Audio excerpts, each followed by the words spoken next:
जगन्नाथ जय जगन्नाथ जय जगन्नाथ।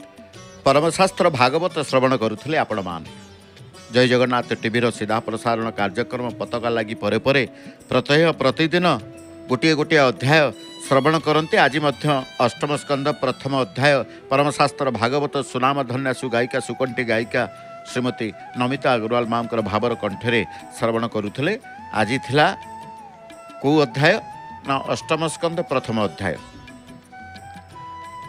प्रथम अध्याय मनुवंश चरित संपर्क में जानापी राजा परीक्षित पूछ करते। शुकमुनि कहले, हे राजा, ए संपर्क में तुमको पूर्वर कही देवता ठारू मनीष पर्यंत मनुवंशर कथा प्रथम कल्परे तुम्हें जानिछ। संसार सृजन रे बीतस्पृह होई स्वयंभुव मनु पत्नी शतरूपांक सहित वन मध्य प्रवेश कले तपस्या करिबा पाई। से चेतन शक्ति रूपक भगवान को प्रार्थना करी प्रणाम पर आरंभ कले निश्चल चित्तरे तपस्या। एही समय रे असुरगण सेठारे प्रवेश करी तांको भक्षण करिबा पाई उद्यत हुअन्ते। यज्ञ पुरुष रूप में भगवान विष्णु सेमानक ठारू रक्षा कले।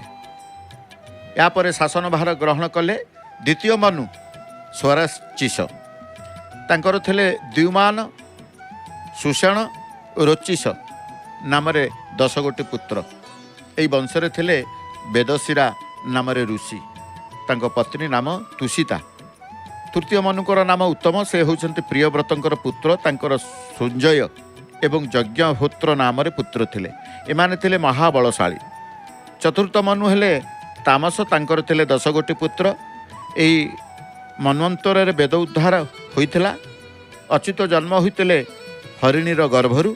से हरि नाम धारण करी अशेष दुरित खंडन करती। तांकर नाम उच्चारण रे जगतर मंगल हुए। प्रभु गजेन्द्र मुख्यदाता कुंभीरर दर्प निवारण पाई से गज उद्धार करथिले। से रक्षाकर्ता त्राणकर्ता, से मंगल कारण। एकता शुणी आनंद प्रकाश कले महाराज परीक्षित एवं पचारिले, हे मुनि, मत गज उद्धारण कथा कुह। शुकमुनि गंगा तीर मुनि मानक गहन रे सम्मति प्रदान कले गज कुंभीर संवाद कहवा पाई। तेणु आज अष्टम स्कंद प्रथम अध्याय आपण श्रवण कले परमशास्त्र भागवत।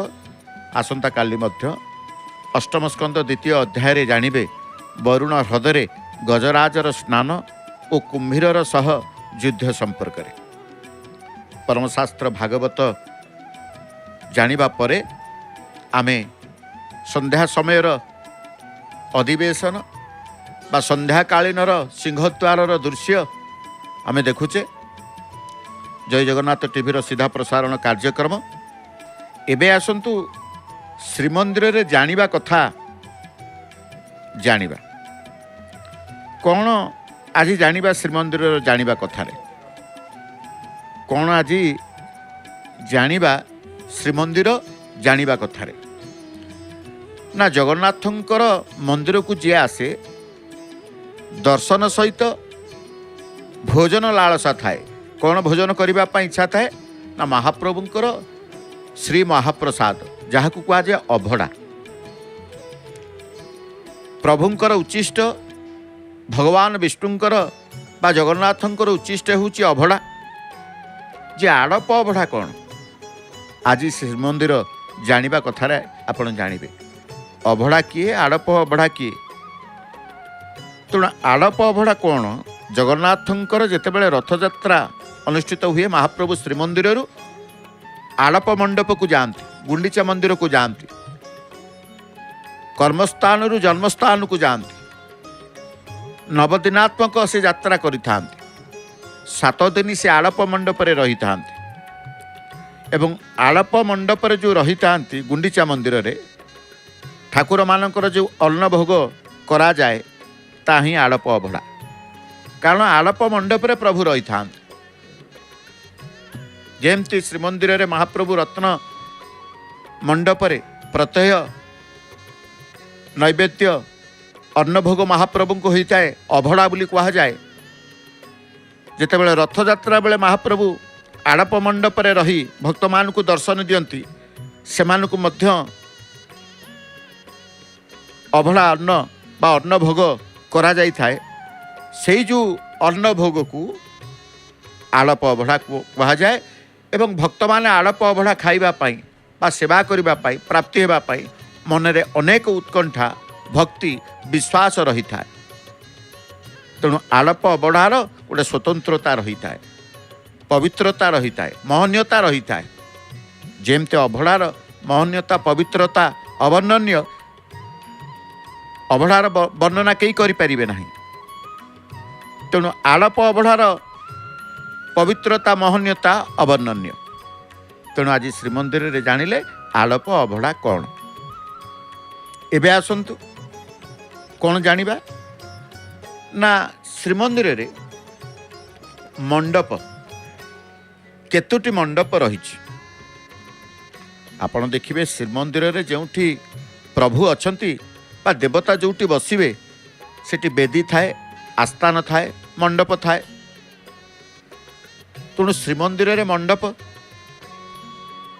प्रभु निजे गोटे मंडप रे अछंती किंतु मंडप अनेक रही। श्रीमंदिर रे कहिबे मंडपर ऐतिह्य स्वतंत्र भाव रे। यदि कहिबे केतोटी मंडप रही, निश्चित भाव श्रीमंदिर रे मंडपर ऐतिह्य रही था। प्रथम देखिए रत्न मंडप, स्नान मंडप, भोग मंडप, रास मंडप, मुक्ति मंडप, नाभिकोटा मंडप, निर्माल्य मंडप, दोल मंडप, चाहणी मंडप, नाट मंडप, माजणा मंडप, जलक्रीड़ा मंडप, भेट मंडप, खईकोटा मंडप, अचिंता मंडप, देवसभा मंडप, मणि मंडप, बल्लभपिंडी एवं बकुल मंडप, वैकुंठ मंडप, प्रसाद मंडप, बलि मंडप, लवणिक्षा मंडप, गम्हा बेदी, कालिय दलन मंडप, एभली अनेक मंडप आपण देखिबे श्रीमंदिर भितर। प्रभु जोठे प्रत्यय चतुर्था मूर्ति दारु विग्रह परम ब्रह्म परात्पर परमेश्वर विराजमान करिसेंती, से मंडप होची रत्न मंडप। से मंडपटी कौन ना से मंडप रत्न मंडप बोली कह जाए, रत्न सिंहासन बोली कह जाए। मंडप कहतु सिंहासन कहतु, तेणु से मंडपर जो विशेषत्व जदि देखिए मंडप, कारण भारत वर्ष रे दुईटी उपासना बा उपासना धारा बहु प्राचीन समय प्रचलित रही। विशेष कार्यक्रम चंदन यात्रा बारंबार बारंबार आपण को सूचना बा टीवी परदार फलक बा टीवी परदार सूचना आपण पाउछन। तेबे जाहु आमे मंडप कथा कहूतले केतोटी श्रीमंदिर रे मंडप अछि, आमे तो अनेक मंडप कथा कहिले कि मंडपर ऐतिह्य भारत वर्ष रे दुईटी उपासना धारा, गोटे निगम आ गोटे आगम, उभय सम्मिश्रण रे उपासना कांड जन्म नहीं। वैदिक कर्मकांड जागभित्तिक होइतिबारु जागरे देखिए अग्नि माध्यम रे देवता उपासना प्रवर्तित होइतिला। विग्रह मानकर उपासना रे यज्ञ कुंड, वेदी, मंडप, मंदिर प्रवर्तन थिला। मंडप अर्थरे वेदी कहतु, मंडई कहतु, मुंडाई कहतु, मंडी, मुंडी, मुंडिया विभिन्न नाम रे प्रयोग करा जाए। तेणु मंडप जो कहचे मंडपर विशेष भाव रे देखिए आमे जो कहचे मंडपर अर्थ गुड़िक कौन, मंदिरर देवालय, विश्राम गृह, उपरे छात थिबा किंतु चारिपाख उन्मुक्त थिबा आश्रय स्थल, मंच, वेदी,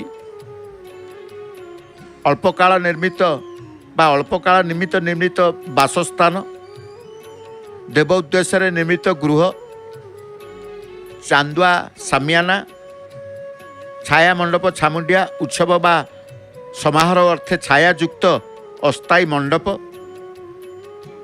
देउलर देखिए उपरी भाग रे क्रम सूक्ष्म आवरण छोट मंडप पाई मंडपिका शब्दर मध्य व्यवहार करा जायछि। तेणु वेदीर अन्य एक अर्थ होची भूमिस्थ, देश विशेष पंडित अंगुली मुद्रा परिस्पृथा भूमि तेणु ए प्रकार जितेबाला आपण देखुं मंडप कारण लीलामय जगन्नाथ से लीलामय जगन्नाथ आमे तांकु कहिले जगन्नाथ मंदिर परिसर रे रत्न मंडप बा बेदीर चतुर्पार्श्व कालक्रमे अनेक मंडप राजा महाराजा राज कर्मचारी द्वारा निर्मित होइछि सबु मंडप एक समय रे निर्मित होई नाही जो मंडप अनेक मंडप देखुचे सबु मंडप गोटे समय रे हेई नाही विभिन्न राजा महाराजा समय रे हेइछि कारण लीलामय जगन्नाथंकर उपासना रे दैवी लीलार जति गुरुत्व रही मानुष लीलार गुरुत्व तत्वधिक रही कारण नीलाद्रि महोदयर प्रणयन काल निरूपण करने अवकाश रे गवेषक माने मध्य तांकर वर्णना करिसेंती मंडप संपर्क रे कहिसेंती भोग मंडप कहतु विभिन्न मंडप कहतु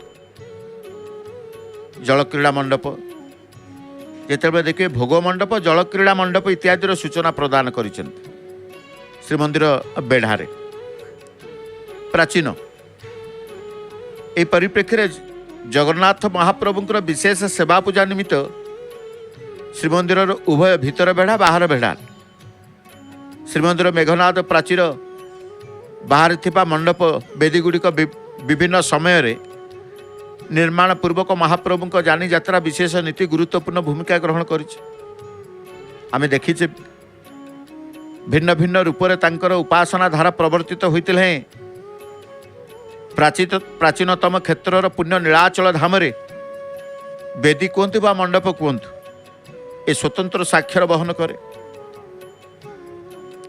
महाभारत युग को जानतु महाभारत युगरु ए क्षेत्र रे वेदी बा मंडपर आभास मिलुथुबार स्पष्ट चित्र मिलुछि पुराण वर्णित रही विश्वर सबुठारु प्राचीनतम ग्रंथ हेउछि किए ऋग्वेद एवं श्रीक्षेत्रर उपास्यंकर मूलभूत रहस्य ऋग्वेद कालीन एटाकू विभिन्न संप्रदायर धर्म आचार्य माने आगमन पूर्वक जगन्नाथ चेतना रूपक महास्रोत रे निजुक सामिल करछन्ते बा सामिल हो जाइछन्ते उपासना जगन्नाथ उपासना उपासना उपासना कौन उपासनार अर्थ कौन उपासनार अर्थ है जीवन में शांति और आनंद अन्वेषण करने और यही अन्वेषण प्रक्रिया रे जीवात्मा सहित परमात्मा संबंध स्थापन और ऐक्य चिंतन करने उपासना ठीक सही परी रत्न बेदी कहतु रत्न मंडप कहतु जो रत्न मंडप रे परम ब्रह्म रूपी श्री विग्रह मानू दर्शन करिकी आत्मविवर होता साधु सन्थ महंत ठारू आचार्य मानक ठारू आरंभ करी भक्त माने मध्य प्रभु को दिनचर्या रे जड़ित हो जाते आज जमी देखुंट प्रभुंकर दर्शनार्थी होती अनेक भक्त संध्या मुहूर्तर दर्शन समस्त मनरे आशा प्रभुंकर संध्या आलती टिके दर्शन करूँ समस्तंकर इच्छा संध्या समय संध्या मुहूर्त प्रभु पतित पावन को दर्शन करी रात्र को शुभंकर करूँ दिनटी जमिति मंगलमय भलरे भलरे जाइछि रात्र मध्य भलरे भलरे जीव तेणु समस्त मध्य चिंता करिथांती एही पई संध्या समय संध्या मुहूर्त आसी प्रार्थना करिथांती से प्रार्थना करिथांती कहीं कौन पाई से प्रार्थना एथिपाई करिथांती प्रभुंकर करुणा नहीं रात्र शुभंकर हम तेणु आम कहते मंडप संपर्क श्रीमंदिर कथा जितेबाला देखिए श्रीमंदिर परिसर रे बाहर प्रतिष्ठित केतक मंडप सहित महाप्रभुंकर संपर्क रही था कारण 12 मासरे 13 जात प्रभुंकर स्नान जात ठारू आरंभ करी रथ यात्रा पर्यंत झुलन यात्रा ठारू आरंभ करी चंदन महोत्सव पर्यंत ଭିତର ଚନ୍ଦନଠୁ ଆରମ୍ଭ କରି ବାହାର ଚନ୍ଦନ, ଦୋଳଯାତ୍ରା, ରୁକୁଣି ବିବାହ, ଯେତେ ପ୍ରକାର ପ୍ରଭୁଙ୍କର ଯାତ୍ରା ପ୍ରଭୁ କରନ୍ତି, ସେ ମଣ୍ଡପକୁ ତାଙ୍କର ନିଜେ ଯାଆନ୍ତି, କେଉଁ ମଣ୍ଡପକୁ ତାଙ୍କର ବିଜେ ପ୍ରତିମା ଯାଆନ୍ତି। ନିଜେ ତ ଦୁଇଟି ମଣ୍ଡପକୁ ଯିବେ, ଯାଆନ୍ତି ଦୁଇଟି ମଣ୍ଡପକୁ, ଗୋଟିଏ ମଣ୍ଡପରେ ନିଜେ ବସନ୍ତି। 365 ଦିନରୁ ପ୍ରଭୁ 15 ଦିନ ରହିଲେ ଅଣସର ଘରେ, ରତ୍ନ ମଣ୍ଡପରେ ବସିବେନି। ଆଉ 7 ଦିନ ରହିଲେ ଆଳପ ମଣ୍ଡପରେ, ରତ୍ନ ମଣ୍ଡପରେ ବସିବେନି। ଆଉ ରଥ ଉପରେ ଯେତେ ସମୟ ରହିଲେ ସେତେବେଳେ ରତ୍ନ ମଣ୍ଡପରେ ବସିବେନି।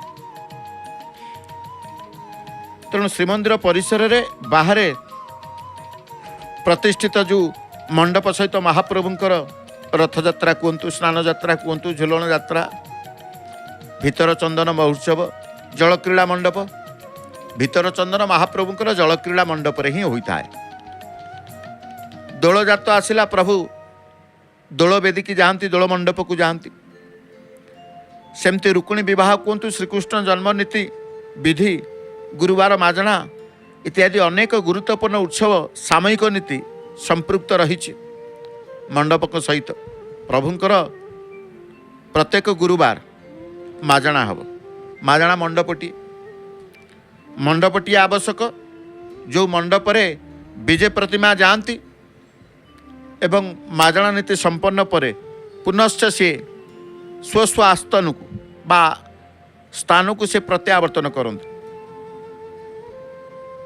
ତେଣୁ ଶ୍ରୀମନ୍ଦିରର ଓ ଅନ୍ୟାନ୍ୟ ସ୍ଥାନରେ ପ୍ରତିଷ୍ଠିତ ଏ ମଣ୍ଡପ ଗୁଡ଼ିକ ମଧ୍ୟରେ ଦେଖିବେ ରତ୍ନ ମଣ୍ଡପ ଆଉ ଦେବସଭା ମଣ୍ଡପ, ସ୍ନାନ ମଣ୍ଡପ, ଆଡ଼ପ ମଣ୍ଡପ, ମଣିମଣ୍ଡପ, ଭେଟ ମଣ୍ଡପ, ଚାହାଣୀ ମଣ୍ଡପ, ମୁକ୍ତି ମଣ୍ଡପ, ମାଜଣା ମଣ୍ଡପ, ନାଭିକଟା ମଣ୍ଡପ, ନିର୍ମାଲ୍ୟ ମଣ୍ଡପ, ଖଇକଟା ମଣ୍ଡପ, ଅଚିତା ମଣ୍ଡପ, ଜଳକ୍ରୀଡ଼ା ମଣ୍ଡପ, ଭୋଗ ମଣ୍ଡପ, ନାଟ ମଣ୍ଡପ, ରାସ ମଣ୍ଡପ, ବକୁଳ ମଣ୍ଡପ, ବୈକୁଣ୍ଠ ମଣ୍ଡପ, ଯେଉଁ ମଣ୍ଡପ ସବୁ ଆମେ କହୁଛେ ଏ ସମ୍ପର୍କରେ ପୂର୍ବରୁ ବିସ୍ତୃତ ଭାବରେ ଆଲୋଚିତ ହୋଇପାରିନଥିଲା।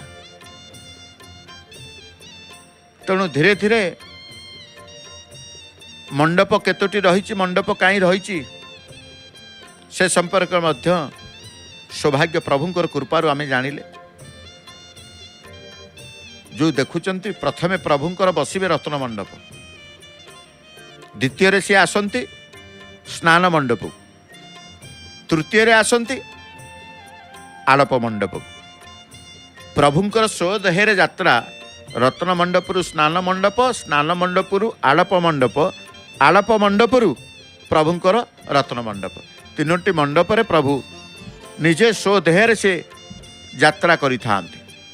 ତେଣୁ ଆଉ ଯେତେ ମଣ୍ଡପ ରହିଲା, ପ୍ରଭୁଙ୍କର ବିଜେ ପ୍ରତିମା ମାନେ ଆଜ୍ଞାମଳ ପ୍ରାପ୍ତ ହେବା ଦ୍ୱାରା ସେ ମଣ୍ଡପକୁ ବିଜେ କରି ମଣ୍ଡପରେ ତାଙ୍କର ନୀତିକୁ ଗ୍ରହଣ କରି ବା ଉତ୍ସବ ପର୍ବପର୍ବାଣୀ ସହିତ ନିଜକୁ ସାମିଲ କରି ସେ ପୁନଶ୍ଚ ପ୍ରତ୍ୟାବର୍ତ୍ତନ କରନ୍ତି ସ୍ୱସ୍ଥାନକୁ।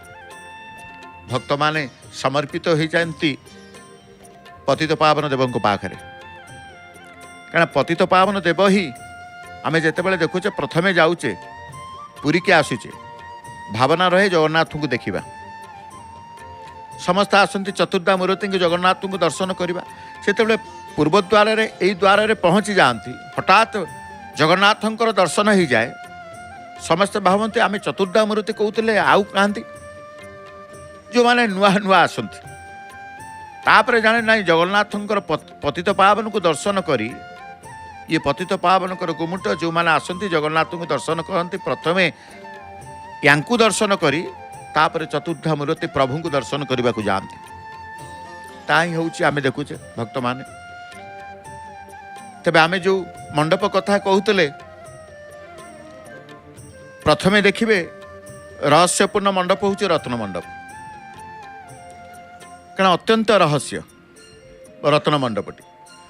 ଦାରୁବ୍ରହ୍ମ, ଚତୁର୍ଦ୍ଧା ବିଗ୍ରହ, ବଳଭଦ୍ର କୁହନ୍ତୁ, ଦେବୀ ସୁଭଦ୍ରା କୁହନ୍ତୁ, ଜଗନ୍ନାଥ କୁହନ୍ତୁ, ସୁଦର୍ଶନ କୁହନ୍ତୁ, ମନ୍ଦିରର ଯେଉଁ ମଣ୍ଡପ ବା ସିଂହାସନରେ ଅଧିଷ୍ଠିତ ହୋଇକି ପ୍ରତିଦିନ ଦୈନନ୍ଦିନ ପୂଜିତ ହେଉଛନ୍ତି, ତାହା ହିଁ ରତ୍ନ ମଣ୍ଡପ କୁହାଯାଏ। ରତ୍ନ ମଣ୍ଡପର ବିଭିନ୍ନ ନାମ, ରତ୍ନ ବେଦୀ, रत्न सिंहासन नीलाद्रि मंडप। रत्न मंडपर परिचय अनेक नाम रही। केतक गवेषक माने मध्य पवित्र मंडपर स्थान को अंतर्वेदी नाम अभिहित करि थांत। ए स्थल श्रीमंदिर प्रकृष्टतम पवित्र भूमि भाव विदित। रत्न सिंहासन कहतु, नीलाद्रि मंडप कहतु, रत्न मंडप कहतु, रत्न बेदी, रत्न सिंहासन कहतु, अत्यंत पवित्र। महाभारतर वन पर्व में लोमस मुनि प्रथम पांडव धर्मवीर युधिष्ठिर से युधिष्ठिर को संबोधन करी कहते, हे महाराज तुम्हें बा हे महाराज तुम सम्मुखरे थिबा सागर संलग्ना देवी, तुम सम्मुखरे थिबा सागर संलग्ना बेदी रूपा धरित्री को दर्शन कर। यही सागर संलग्ना बेदी रूपा धरित्री काश्यप ऋषि अनुरोध क्रमे आविर्भूत होती। बेदी को आरोहण करने व्यक्ति वीर्यवान, तेजवान, दीप्तिवान हुंती। जितेबाला लोमस मुनि कथा शुणी, लोमस मुनि कथा अनुसार पांडव माने से महावेदी को आरोहण कले।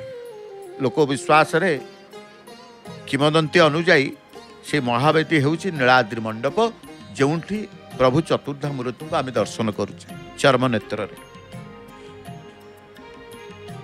यही वेदी संपर्क रत्न मंडप संपर्क मत पुराण शास्त्र वर्णित अच्छी। स्कंद पुराण को जितेबाला जीवे, स्कंद पुराण वर्णना अनुसार सबर राजा विश्वावसु एवं स्वर्गर देवता माने इस स्थल रे सर्वप्रथमे इंद्र नीलमणिमय कमनीय विग्रह नीलमाधव उपासना करुतले। ता मध्य वर्णना अछि।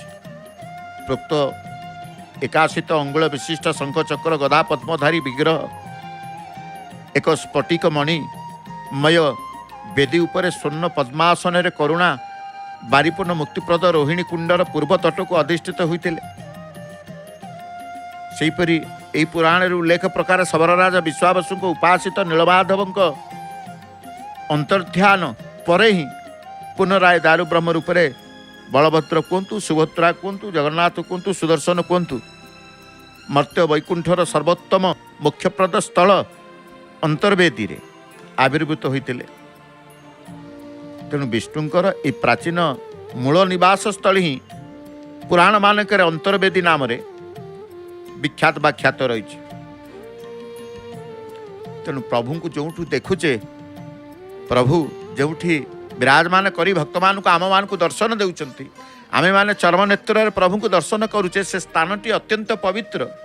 एक कथा मध्य पुराण वर्णित रु आमे जानूछु।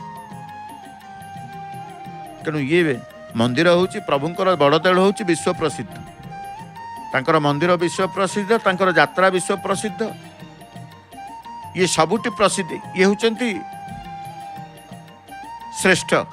तेणु विश्व प्रसिद्ध जगन्नाथ मंदिर गर्भगृह प्रतिष्ठित रत्न मंडपर महिमा अवर्णनीय। से मंडपर महिमा किए वर्णना करिवो?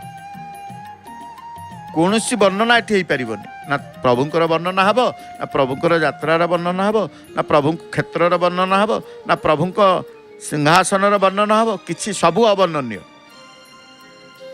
रत्न सिंहासन, रत्न बेदी, अंतर्वेदी भक्त केतेबेले को नाम से डाकी थाए। जेमती प्रभु को डाकी थाए सेमती सिंहासन को मध्य संबोधन करि थाए। सेही सिंहासन को रत्न मंडप, रत्न सिंहासन, से मंडप को बेदी, रत्न बेदी, अंतर्वेदी।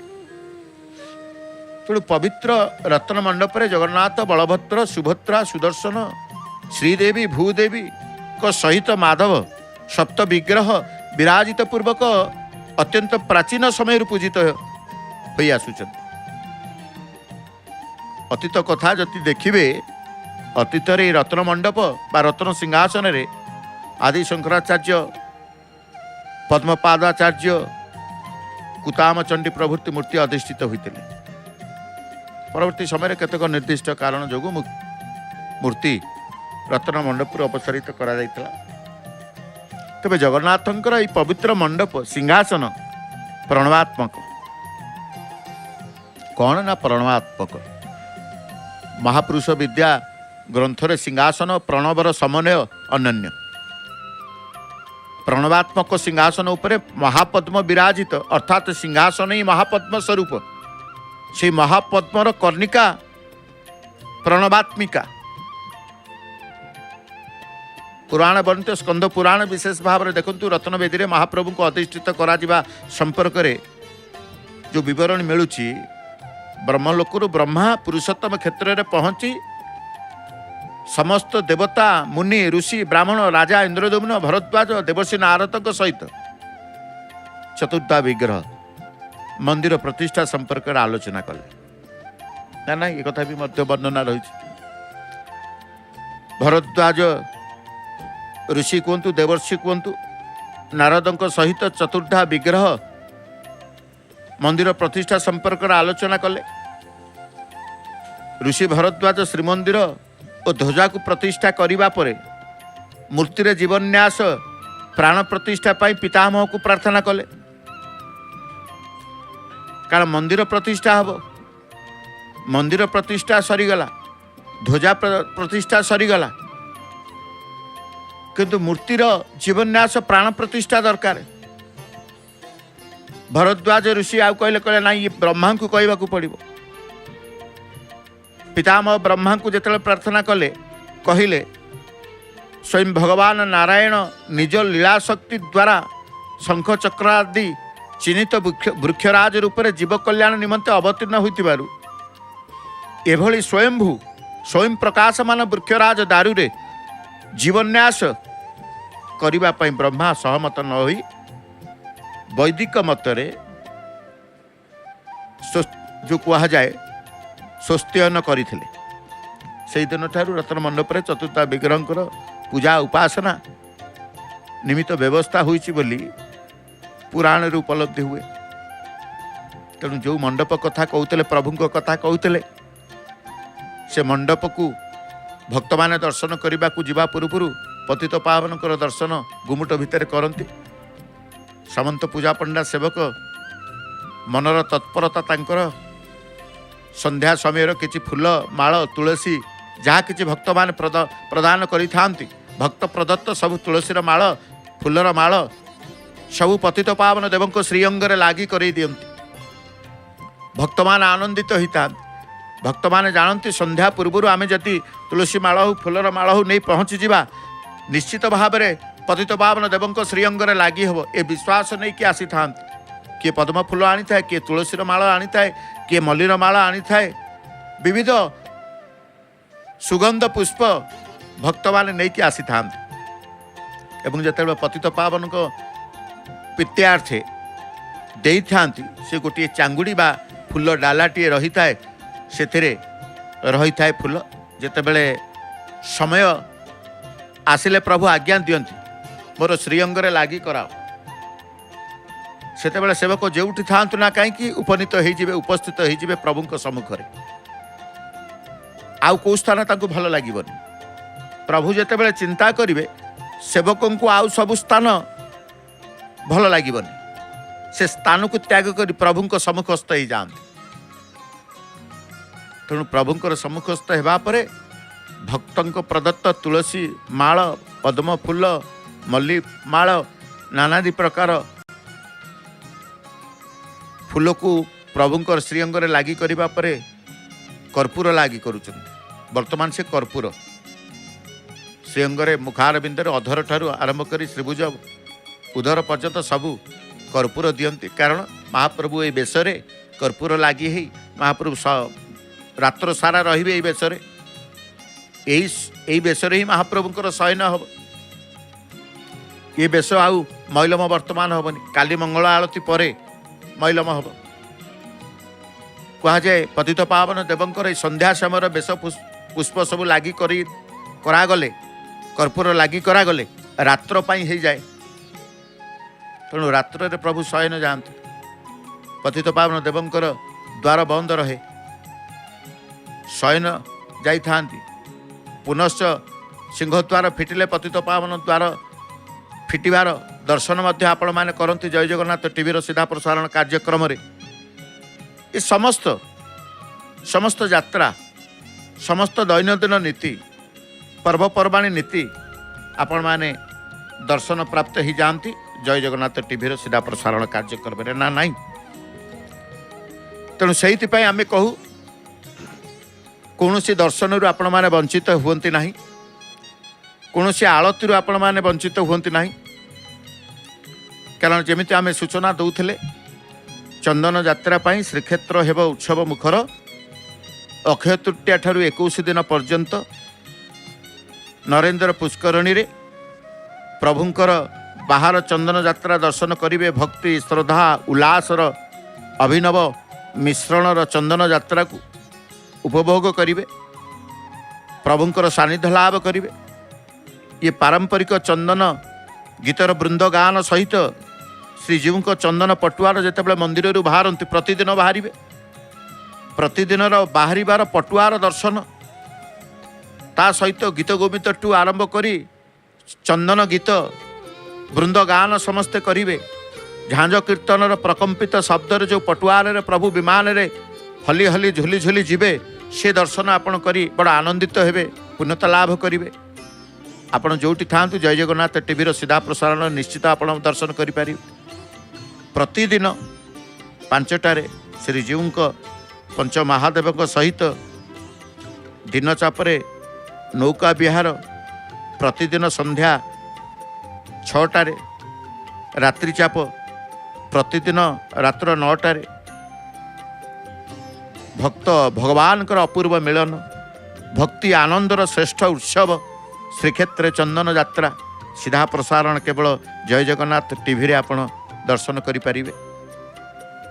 तेणु विशेष सूचना जय जगन्नाथ टीवी बा जय जगन्नाथ टीवी भक्त अनुभूति कार्यक्रम सिंहद्वार सम्मुख में प्रसारित होछि। आपण दर्शन करंतु, अनुभव करंतु, भक्तिर कथा को देखंतु। आसंतु वर्तमान प्रभुंकर पतित पावन देवंकर संध्या आळती अपेक्षा कर दर्शन करने सुमधुर भावर भजन सहित संध्या आळतीर दर्शन करी पुण्यता अर्जन करी शुभरात्रि बोली प्रभु को प्रार्थना करवा। मंगल हो रात्र ये प्रार्थना करी आसंतु संध्या आळती दर्शन करवा। जय जगन्नाथ, जय जगन्नाथ, जय जगन्नाथ।